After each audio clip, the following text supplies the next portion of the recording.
Hello everyone, welcome to learning science. आज का topic है adiabatic transformation equation of state. आज हम जो है adiabatic transformation equation of state के बारे में पढ़ेंगे।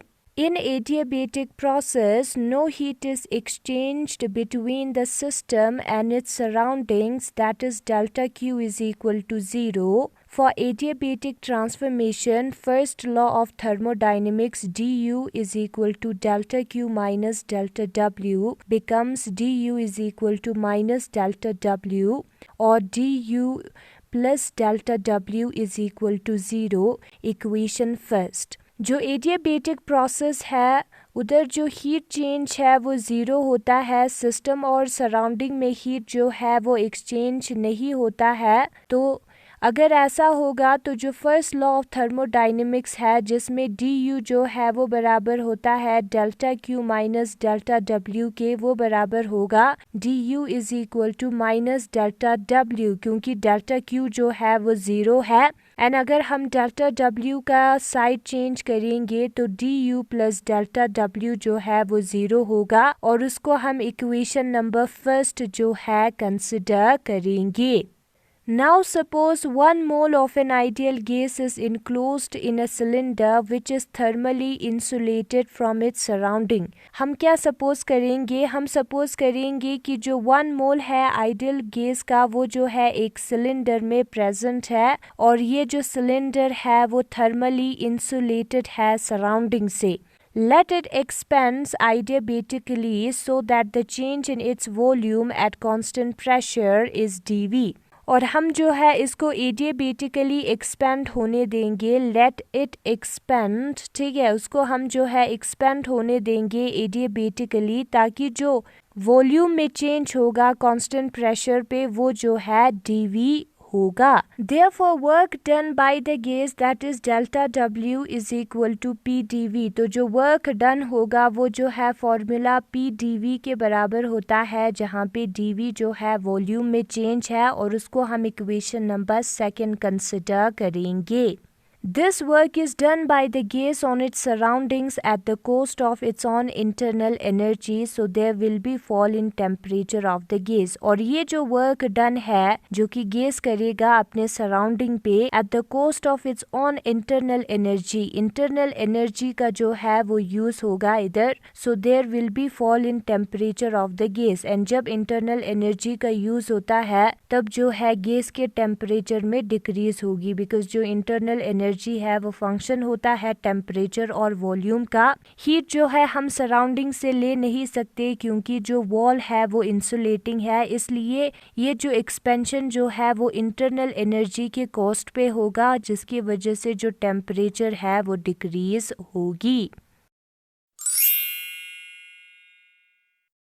फिर उसके बाद आता है let the decrease in temperature of the gases dt। हम सपोज करते हैं कि जो डिक्रीज हुआ है टेम्परेचर में वो dt है, then du is equal to cv dt और उसको हम इक्वेशन नंबर थर्ड कंसिडर करेंगे। हमें पता है जो molar heat capacity at constant volume जो है वो बराबर होता है internal energy du upon dt के। तो यहाँ पे ये जो है du जो है वो बराबर होगा du इज इक्वल टू, इसको मल्टीप्लाई करना है cv इंटू dt और उसको हम इक्वेशन नंबर थर्ड कंसिडर करेंगे। वे cv is the molar heat capacity of the gas at constant volume और cv जो है वो मोलर हीट कैपेसिटी है गैस का कांस्टेंट वॉल्यूम पे। नाउ यहाँ पे जो है हमने डेल्टा W जो है वो PdV के बराबर हमें मिला इक्वेशन नंबर सेकंड में, और इक्वेशन नंबर थर्ड में जो du है वो हमें मिला cv dt। तो इक्वेशन नंबर फर्स्ट क्या था? इक्वेशन नंबर फर्स्ट था du plus delta W is equal to 0। तो यहाँ पे हम du का वैल्यू पुट करेंगे जो कि cv dt है और डेल्टा W का भी वैल्यू पुट करेंगे जो कि PdV है इज इक्वल टू 0 आएगा। यानी कि इक्वेशन नंबर सेकेंड और थर्ड में से हमने वैल्यूज पुट किया है इक्वेशन नंबर फर्स्ट में, तो हमें मिला इक्वेशन नंबर फोर्थ। फिर उसके बाद फॉर एन आइडियल गैस, जो 1 मोल ऑफ आइडियल गैस है उसके लिए जो PV है वो RT के बराबर होता है, ये हमें पता है। नाउ अगर हम इसको डिफरेंशिएट करेंगे with respect to temperature, we get, ये दोनों जो है वो वेरिएबल्स है, तो जो दो वेरिएबल्स है उसका डिफरेंशिएशन जो है हम कैसे करते हैं, पहले हम जो है P को वैसे ही रखेंगे, V का डिफरेंशिएशन करेंगे प्लस V को वैसे ही रखेंगे, P का डिफरेंशिएशन करेंगे, यानी कि differentiation of U into V का जो डिफरेंशिएशन है वो किसके बराबर होता है, U का डिफरेंशिएशन V प्लस V का डिफरेंशिएशन U होता है, वही हमने यहाँ पे फॉर्मूला अप्लाई किया है। नाउ R तो कांस्टेंट है तो वो वैसे ही रहेगा, T का जो है डिफरेंशिएशन होगा।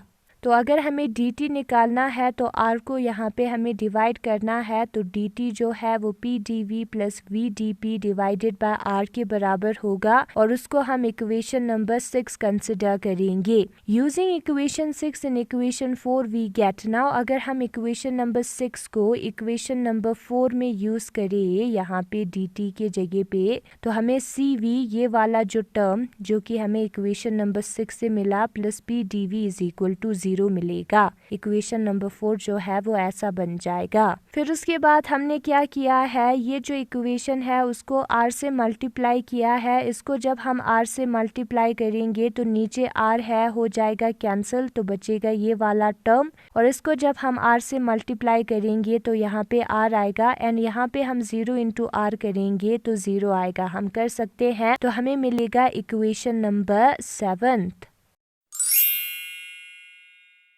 फिर उसके बाद जो है हमें क्या करना है, हमें पता है जो r है वो Cp माइनस Cv के बराबर है, तो इक्वेशन नंबर 7 में यहाँ पे r था, r की जगह पे हमें Cp माइनस Cv का वैल्यू पुट करना है, बाकी सारी चीज़ें जो है वो सेम है। तो अगर हम इसको मल्टीप्लाई करेंगे, इनको Cv से मल्टीप्लाई करेंगे तो हमें मिलेगा Cv into P D V plus Cv into V D P, and इसको मल्टीप्लाई करेंगे तो हमें मिलेगा Cp P D V plus minus Cv P D V. तो यहाँ पर Cv P D V plus में है, यहाँ पर Cv P D V minus में है, हो जाएगा दोनों कैंसिल, तो बचेगा Cv V D P plus Cp P D V is equal to 0।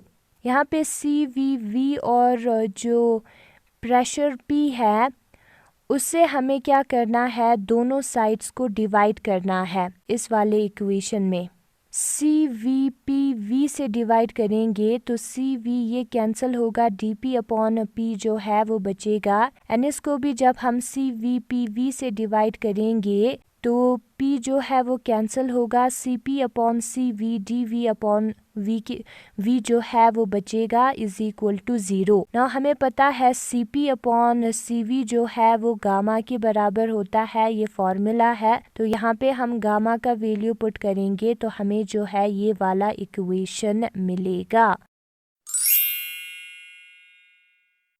तो ये जो इक्वेशन है dp upon p plus gamma dv upon v is equal to 0, ये इक्वेशन जो है हमें मिला था। ना अगर हम इस इक्वेशन को इंटीग्रेट करेंगे बोथ साइड्स तो हमें क्या मिलेगा, integration of dp upon p जो है वो log ऑफ EP के बराबर होता है, and integration of dv gamma integration of dv upon v, gamma को हम एज अ कांस्टेंट बाहर निकालेंगे तो इस टर्म का इंटीग्रेशन जो है वो log ऑफ EV के बराबर होता है। 1 अपॉन x dx का इंटीग्रेशन जो है वो बराबर होता है log ऑफ EX के, यही फॉर्मूला जो है वो अप्लाई हुआ है। 1 अपॉन v का log ऑफ EV आएगा, एंड 1 अपॉन p dp का log ऑफ EP जो है वो आएगा इज इक्वल टू कांस्टेंट। ये इस इक्वेशन को जब हम इंटीग्रेट करेंगे तो हमें ये वाला इक्वेशन जो है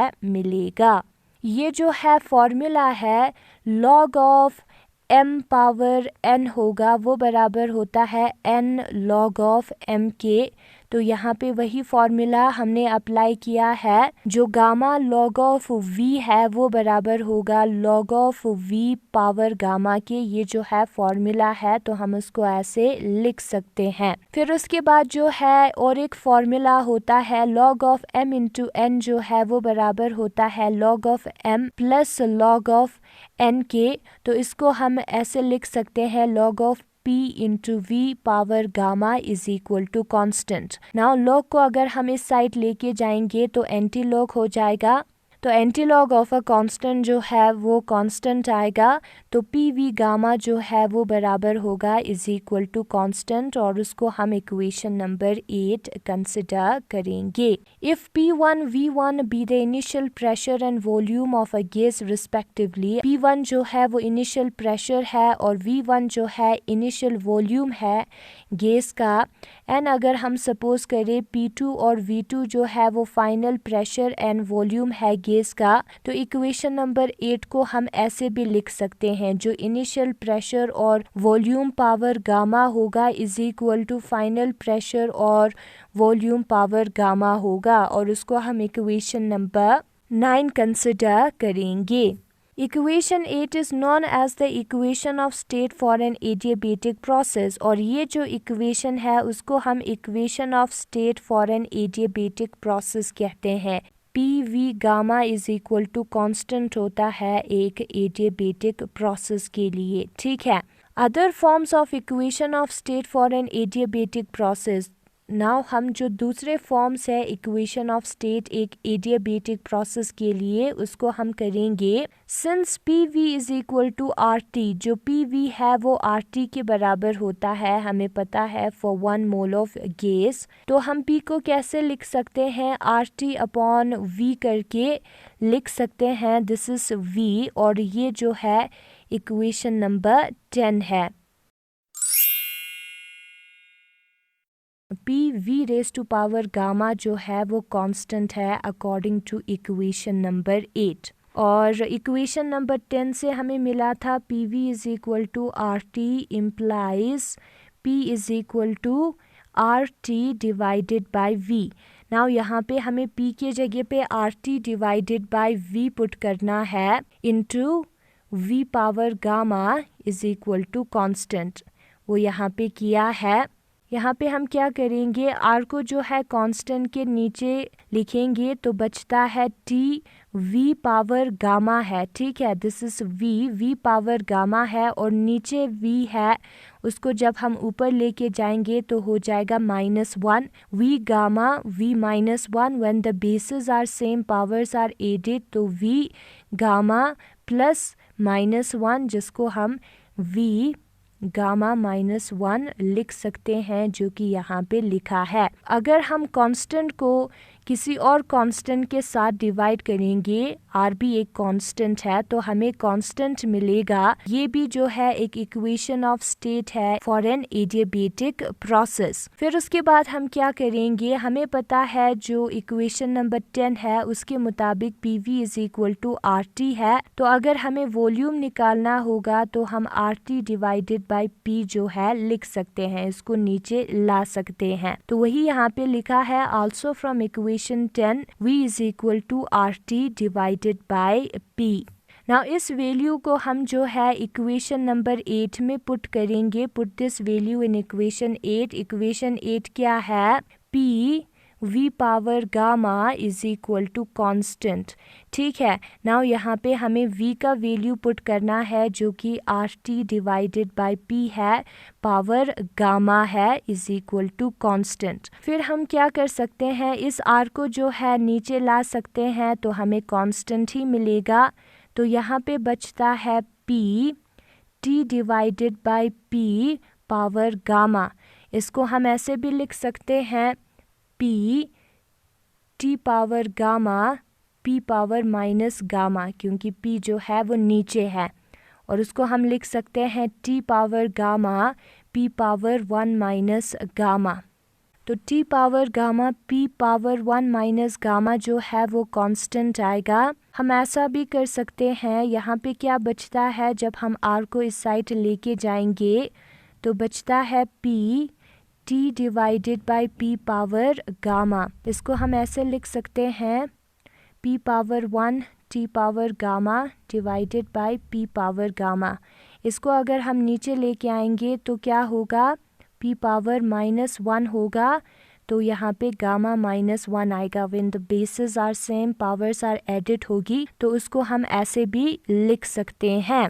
जो इक्वेशन ऑफ स्टेट है फॉर एन एडियाबेटिक प्रोसेस वो ये वाला इक्वेशन होगा या ये वाला इक्वेशन होगा, या जो P V power gamma is equal to constant है वो वाला इक्वेशन होगा। एंड अगर आपको ये वीडियो पसंद आया तो लर्निंग साइंस को सब्सक्राइब करें, इस वीडियो को लाइक करें। Thanks for watching.